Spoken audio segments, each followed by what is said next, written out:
Assalamualaikum warahmatullahi wabarakatuh.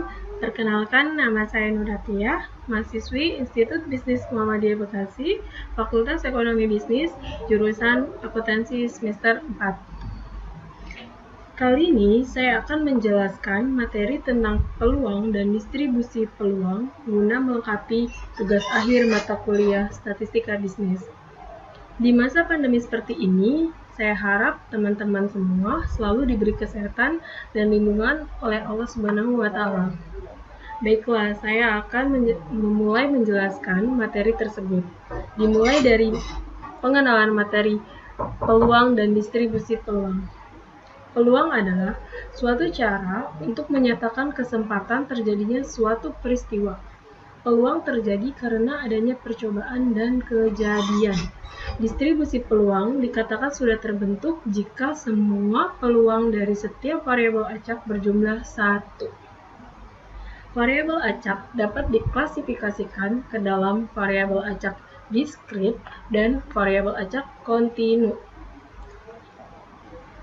Definisi peluang: kemungkinan terjadinya suatu peristiwa di masa yang akan datang, atau disebut juga probabilitas, merupakan harga angka yang menunjukkan seberapa besar kemungkinan suatu peristiwa atau kejadian akan terjadi. Ada 3 hal yang harus diketahui untuk mendapatkan nilai peluang. Yang pertama, ada percobaan atau eksperimen. Yang kedua, ada ruang sampel atau hasil. Dan yang terakhir, ada kejadian atau peristiwa. Percobaan atau eksperimen adalah aktivitas yang melahirkan peristiwa. Yang kedua, ada ruang sampel, adalah semua kemungkinan peristiwa yang mungkin dari suatu percobaan. Dan yang terakhir, ada kejadian atau peristiwa adalah hasil yang terjadi dari satu percobaan. Saya akan melampirkan contoh mendapatkan nilai peluang. Misalkan, suatu eksperimen atau percobaan melempar dadu setimbang sebanyak 1 kali. Apabila hasil yang mungkin terjadi adalah munculnya angka, maka ruang sampel S sama dengan 1, 2, 3, 4, 5, 6. Dan kejadian munculnya angka ganjil adalah A sama dengan 1, 3, 5. Selanjutnya ada prinsip menghitung. Prinsip menghitung atau kaidah ruang sampel sama halnya dengan istilah perhitungan ukuran ruang sampel. Jenisnya ada permutasi dan kombinasi. Permutasi adalah susunan yang dibentuk oleh seluruh atau sebagian dari sekumpulan objek. Dan yang selanjutnya ada kombinasi. Kombinasi adalah bagaimana kita mengetahui banyaknya cara mengambil K objek dari N objek tanpa memperhatikan urutannya. Berikut ini adalah contoh dari permutasi. Ada 5 ikan dengan jenis berbeda di mana 3 diantaranya akan diatur di tempat penyimpanan. Berapa banyak cara untuk mengatur ikan-ikan tersebut? Jawabannya adalah permutasi N sebanyak K sama dengan N faktorial dibagi N dikurang K faktorial sama dengan 5 faktorial dibagi 5 dikurang 3 faktorial. Hasil sama dengan 120 dibagi 2 sama dengan 60 cara. 120 dan 2 ini didapatkan dari jumlah angka yang dikurangi dari nilai tersebut. Misalkan 5 dikali 4 dikali 3 dikali 2 dikali 1 sampai nilai akhirnya itu adalah 1. Barulah kita mendapatkan nilai faktorial tersebut. Selanjutnya adalah contoh kombinasi. Ada 5 ikan dengan jenis berbeda, di mana 3 diantaranya akan diatur di tempat penyimpanan. Berapa banyak kombinasi jenis ikan yang akan terambil? Jawabannya adalah kombinasi K sebanyak N, sama dengan N faktorial dibagi K faktorial dikali N dikurang K faktorial, sama dengan 5 faktorial dibagi 3 faktorial dikali 5 dikurang 3 faktorial, sama dengan 120 dibagi 6 dikali 2 sama dengan 10 kombinasi. Yang selanjutnya ada distribusi peluang. Distribusi peluang adalah sebuah daftar yang berisi seluruh hasil yang mungkin dari suatu percobaan dan peluang yang berkaitan dengan setiap hasil tersebut.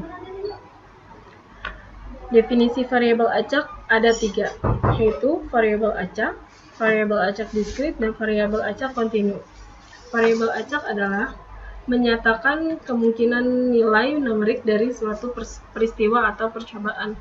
Yang selanjutnya ada variabel acak diskrit. Variabel acak diskrit adalah variabel acak yang berasal dari proses menghitung, misalnya jumlah nelayan. Dan yang terakhir ada variabel acak kontinu. Variabel acak kontinu adalah variabel acak yang berasal dari proses pengukuran, misalnya panjang dan berat ikan. Nah, selanjutnya ada variabel acak diskrit. Jenis variabel acak diskrit dibagi menjadi 2, ada distribusi Bernoulli dan distribusi binomial. Distribusi Bernoulli adalah distribusi peluang diskrit untuk percobaan yang memberikan hasil biner, 2 kemungkinan hasil yang saling mutually exclusive. Nah, selanjutnya ada distribusi binomial. Distribusi binomial adalah apabila percobaan Bernoulli dilakukan lebih dari sekali. Nah, berikut adalah lampiran contoh soal dari distribusi peluang diskrit. Peluang sebuah kota mengalami gempa bumi setiap bulan adalah 1/100. Diasumsikan bahwa kejadian gempa atau tidak terjadi gempa pada setiap bulan independen dari bulan lain. Sebuah perusahaan asuransi menawarkan asuransi rumah terhadap kejadian gempa bumi dengan $10.000. Biaya asuransi adalah $150 setiap bulan. Misalkan, seorang pemilik rumah membayar $150 setiap bulan. Dan, jika gempa terjadi, maka perusahaan membayar $10.000 kepada pemilik rumah.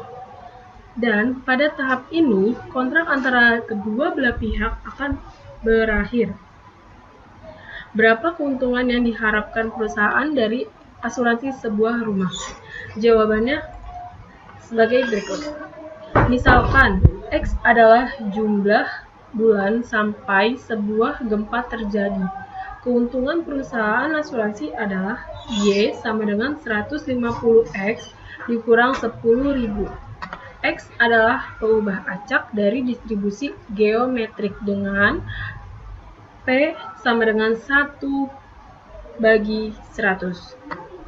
X sama dengan 1/P sama dengan 100. Keuntungan yang diharapkan perusahaan asuransi adalah sebagai berikut. EY sama dengan E dikali 150X dikurang 10.000. 150E dikali X dikurang E dikali 10.000. 150 dikali 100 dikurang 10.000. Hasilnya adalah 5.000. Ini adalah hasil akhir dari EY. Selanjutnya ada contoh soal binomial. Jika dadu yang dilempar adalah dadu yang fair, maka peluang munculnya angka dalam setiap percobaan tidak akan berubah-ubah. Karena meskipun kita melemparkannya sebanyak 10.000 kali, tetap saja peluang munculnya angka 4 adalah 1/6. Dadu tidak memiliki memori, artinya dadu ini tidak mengingat apa yang telah terjadi sebelumnya. Peluang munculnya angka 4 pada pelemparan dadu pertama kali adalah 1/6. Demikian pula dengan pelemparan yang kedua dan seterusnya. Peluangnya adalah tetap 1/6. Peristiwa ini saling independen antara yang satu dengan lainnya. Yang selanjutnya ada variabel acak kontinu. Jenisnya itu adalah distribusi normal. Distribusi normal adalah kurva distribusi normal berbentuk seperti lonceng yang simetris.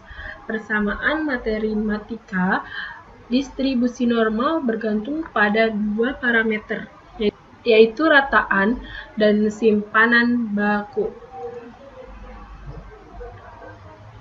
Contoh variabel acak kontinu. Variabel acak kontinu adalah salah satu ruang sampel yang bersifat infinite, atau yang bisa disebut juga dengan tak terbatas atau tak terhingga.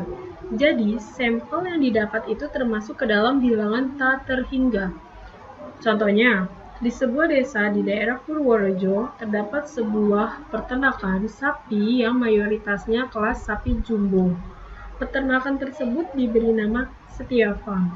Setia Farm sendiri memiliki berbagai jenis sapi dengan berat yang berbeda-beda.